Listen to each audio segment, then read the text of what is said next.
Hello YouTube, this is Master Z. I have a deck profile for you today. Yesterday I was at Locals and I played Dark World Archfiends for the first time. It's actually quite consistent. I'm scared to say, but as soon as I can find one more card, I'm going to switch it back to pure Archfiends. But it was actually really decent. It gave Consellers a good fight. It beat Mega Fan Beast, so I'm happy about that. So here we go. We're starting off with boss monsters. First we have, or the Archfiend cards. First we have the boss of the Archfiends, the Archfiend Emperor.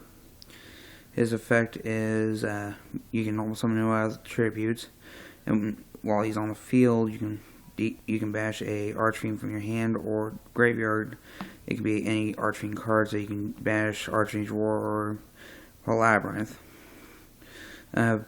Only downside is that when he's summoned by his own ability, by having no tributes, his attack power is halved, and he dies at the end of the turn no matter what. Even if he's negated, he still dies because that's a condition on his summon. Next we have two Archfiend Empress. Let me grab her. Oh.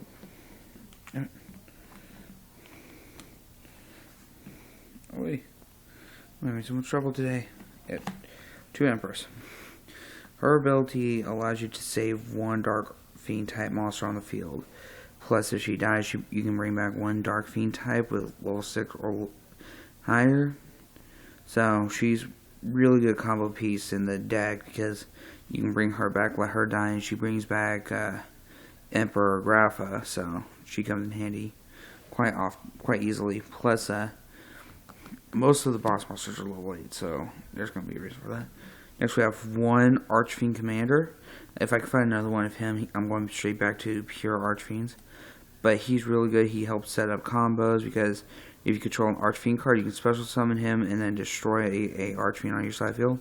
So if you have Empress out, you bring him up, blow her up, get an Emperor, and then pull Labyrinth allows you to banish him to get another Emperor or Empress. So he's a really good combo setup. Next we have two Cavalry.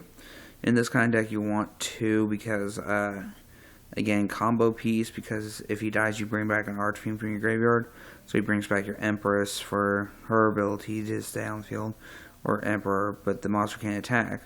So you primarily want to use Roar on him and Empress. So preferably him because he can bring back Empress, and Empress can't bring back herself. Or another Empress. Next we have three Eris. She's your Archfiend Searcher. The reason why she does so well is because if you Dark World Dealings her, you get her effect still. Plus, she searches out any Archfiend card. So she helps set you up for combos. Plus she's a level 3 Fiend, and if she's used by a Zen mains or Fortune Tune, she gets her effect from them. Next we have our last two Archfiends. That's two Trance Archfiends.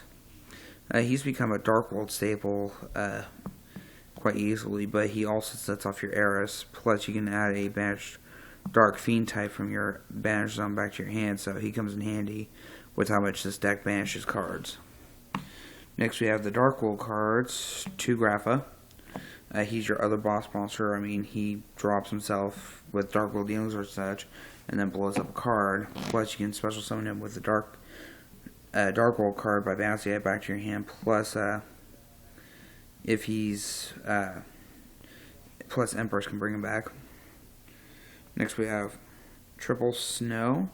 So you got 6 different searchers in this deck, and Snow's amazing at searching because you primarily search out your Dark World Dealings with her, so you can get that extra draw. We have two Brow for draw power. Plus, if you have one Brow in hand and Eris on the field, you can use them.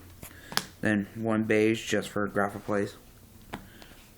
And that's it for the Dark World monster. That's all for the monsters. Next we have spells. You run 3 Dealings. If you're running any Dark World deck, you run 3 Dealings. Plus, it sets off Eris. Next, because we have so many level 8s, 3 trade-ins, which helps you set up for combos. because you trade in your Empress for 2 cards, your Emperor, whatnot. Next we have 3 Goblins.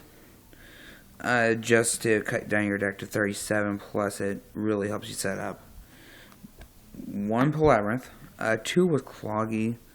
1 works so well because it boosts your monsters only, plus you get the extra specials. Then we have 3 Gates. Gates, I run in 3 of because it helps you set up your combos and such. Then we have 2 Falling Down.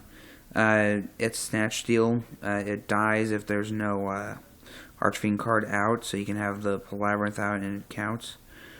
Plus, the drawback is that you take 100 points damage every of your opponent's standby phases. But it's a really good card. I mean, you equip it to a monster, you take control of it. If you're facing off with a mirror match or whatnot, you play this with Labyrinth out, then you can banish the card you stole. And then, last spell is Dark Hole. This is actually the only staple I run, because you really want to be able to blow up the field. Plus, if you have Cavalry out, you can blow up the field, get his effect or Empress. Then we have the only 3 traps in this whole deck. That's 3 Archfiend's Roar, because it's combo. I mean, you activate this, pay 500 life points, bring back an Archfiend for the turn. Like, your opponent goes for the direct attack, you activate this, you bring back your Empress. Your Empress dies at the end of the turn, you get a new monster. So, that's actually the only trap I run. Then we have the extra deck, Engineer, because this has become my staple rank 3. Now you play him, he pretty much stops OTKs. Levier. Zen Mains, because he can set off Eris. Muzu Rhythm, because if you have Emperor out, you can only summon Fiend type monsters.